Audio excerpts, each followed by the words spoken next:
Guys. Exercise 1.4 हमारी चल रही है। इसमें हम हाजिर खिदमत हैं क्वेश्चन नंबर 2 के पार्ट 1 के साथ। तो यहाँ पर ये क्वेश्चन है, बड़ा सिंपल है, बड़ा इजी है, बट इसको हम डिटेल में समझेंगे और कंसंट्रेट कीजिएगा। क्वेश्चन कॉपी कर रहा हूँ मैं। 1/3 बहुत सो सिंपल क्वेश्चन है, जल्दी से वाइंड अप करेंगे इसको। 1/3 raised to the power 4 and multiply by 1/3 raised to the power 5।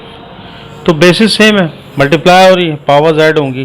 Directly इसका आंसर हम यहीं लिख लेते हैं, और क्योंकि बहुत सिंपल है, 5 + 4, तो इसकी पावर बन जाएगी 4 + 5 या 5 + 4 9। Simple, it is done. मैं इसके पार्ट 2 पर आता हूँ। पार्ट 2 जो है वो भी सो सिंपल है। मेरे ख्याल में ये पार्ट 2 भी आप लोग सिमिलर है, आप लोग खुद सॉल्व कीजिएगा। मैं पार्ट 3 की तरफ चला जाता हूँ। पार्ट 3 में थोड़ा सा एक चेंज है। अच्छा, पार्ट 3 में चेंज भी है और एक बेसिक कॉन्सेप्ट भी है, जिसमें मुझे अपने करियर में 15-20 साल के या इससे भी ज़्यादा मुझे आइडिया हुआ कि बहुत सारे बच्चे बेसिक में इसमें हमेशा कंफ्यूज रहते हैं। तो जैसे क्वेश्चन मैंने देखा, मेरे सामने आया, तो मुझे वो बात याद आ गई। तो मैं उसको कवर अप करते हुए चलूँगा, इसमें टाइम लूँगा और इसी पर क्लास एंड करेंगे ये वाली।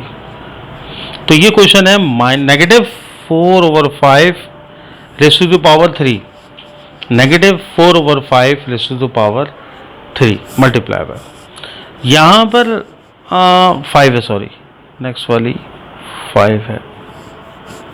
तो यहाँ पर बड़े गौर से देखें कि भाई यहाँ पर बेस नेगेटिव है, पावर ऑड है उसकी। बेस नेगेटिव है, पावर उसकी ऑड है। तो यहाँ पर हम देखते हैं इसको आगे। जब पावर ऑड हो, बेस नेगेटिव हो, तो क्या होता है, एक दूसरी कंडीशन के साथ हम इस क्वेश्चन को सॉल्व करेंगे तो भी देखिएगा। बेस नेगेटिव है, पावर ऑड है, प्रोडक्ट हो रही है, तो पावर बेसिस सेम है, तो पावर ऐड हो जाएंगी और इसका आंसर बनेगा यहाँ पर 8। लेकिन मैं इसका आंसर लिखूंगा 4/5 whole power 8, 4 raised to the power 8 और 5 raised to the power 8। इस तरह भी मैं इसको सिंप्लीफाई कर सकता हूँ। दूसरा ये कि यहाँ पर डेप्थ है,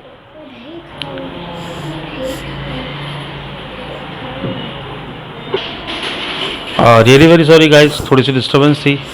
अब यहाँ पर समझने वाली बात यह है कि सर ये नेगेटिव साइन आपने क्यों हटा दी आंसर के अंदर, या नेगेटिव साइन रिमूव हो गई, पॉजिटिव कर दी, क्यों? तो याद रखिएगा कि अगर बेस नेगेटिव हो, लाइक मैं यहाँ पर लिख के समझाता हूँ आपको, रूल लिख देता हूँ। -n raised to the power 5, base negative है, पावर ऑड है, तो आंसर में भी उसको हम बेस को थोड़ा सा यहाँ ब्रैकेट लगा लें तो और इजी होगा। जब ये ब्रैकेट रिजॉल्व करेंगे तो आंसर में भी वो नेगेटिव ही रहेगी बेस। बट अगर कंडीशन इस तरह हो कि पावर यहाँ इवन है, तो जब हम भी ब्रैकेट रिजॉल्व करेंगे तो रिजॉल्व करने का तरीका हमारा कुछ इस तरह होगा, n multiply by -n। Power 2 है तो 2 बार लिख दिया, तो minus minus plus, so that's why it will be square. मैं इसको और डिटेल में बताऊंगा आपको, बट यहाँ पर ये अंडरस्टैंड कर लें सिंपली कि जब बेस नेगेटिव है, पावर इवन है, तो बेस पॉजिटिव हो जाएगी।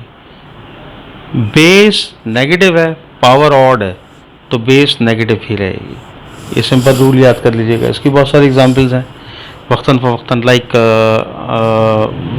2 raised to the power 3। तो आप इसको देखें, पावर 3 होने का मतलब है कि -2 को 3 टाइम मल्टीप्लाई कर दें, -2 मल्टीप्लाई बाय -2 मल्टीप्लाई बाय -2। अब यहाँ पर देखिएगा कि minus minus plus, plus minus minus, तो ऑड पावर नेगेटिव बेस को नेगेटिव ही रखती है, कभी भी पॉजिटिव नहीं करती। फाइनली इसका आंसर -8 आ जाएगा। यहाँ पर हम क्लास को एंड करते हैं। आगे इजी क्वेश्चन है, वो भी तेज़ी से सॉल्व करेंगे। जब मुश्किल क्वेश्चन बीच में आ जाएगा तो फिर उसमें हमें टाइम भी लगेगा 1.4 में, और हम 1 से 2 लेक्चर, या मुझे लगता है नहीं 3 से 4 लेक्चर में एक्सरसाइज 1.4 ख़त्म कर लेंगे इंशाल्लाह। टेक केयर गाइस, अल्लाह हाफिज़। सर्विस को इजाज़त दीजिए, टेक केयर।